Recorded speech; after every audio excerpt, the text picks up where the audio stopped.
आमच्या दोघांच्या झाडावर 5-6 पाखरं बसली होती.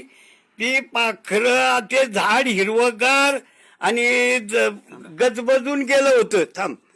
आणि मग पुढं काय झालं, पुढं अशी भानगड झाली की म्हातारपण आल्यावर अशी काय फसगपलत झाली आणि पंख फुटल्यावर सारी पाखर भरभर उडून गेली. आमची लाडाची सुनबाई काही सांगू तिची नवलाई, नवऱ्याच्या कानात सांग तुमचा आई बापू पाहिजे नाही. आणि जित्या परी हे मरण आमचं आम्ही डोळ्यांनी पाहिलं र. आणि लगीन झाल्यावर माई बाप सोडून पोरग वेगळं राहिलं र. जन्म देऊन आम्ही पोराला सुख दुःख कितीतरी सायलं र. आणि लगीन झाल्यावर माय बाप सोडून पोरग वेगळं राहिलं र.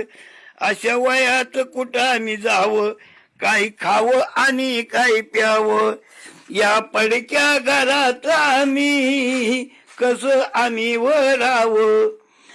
आणि जित्या परी हे मरण आमचं आम्ही डोळ्यांनी पाहिलं र. लगीन झाल्यावर माय बाप सोडून पोरग वेगळं राहिलं र. काही करायचं असून नसून आमच्या जीवाचं नाही कोणी, काही करायचं असून नसून आमच्या जीवाचं नाही कोणी. लई जपला आम्ही पोहराला तर हाताच्या फोडावानी.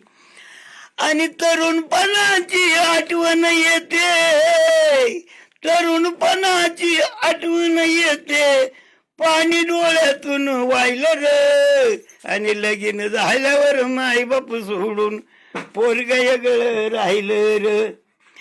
म्हातारपण आल्यावरती अशी काय किमया झाली आणि पंख फुटल्यावर सारी पाखर भरभर उडून गेली.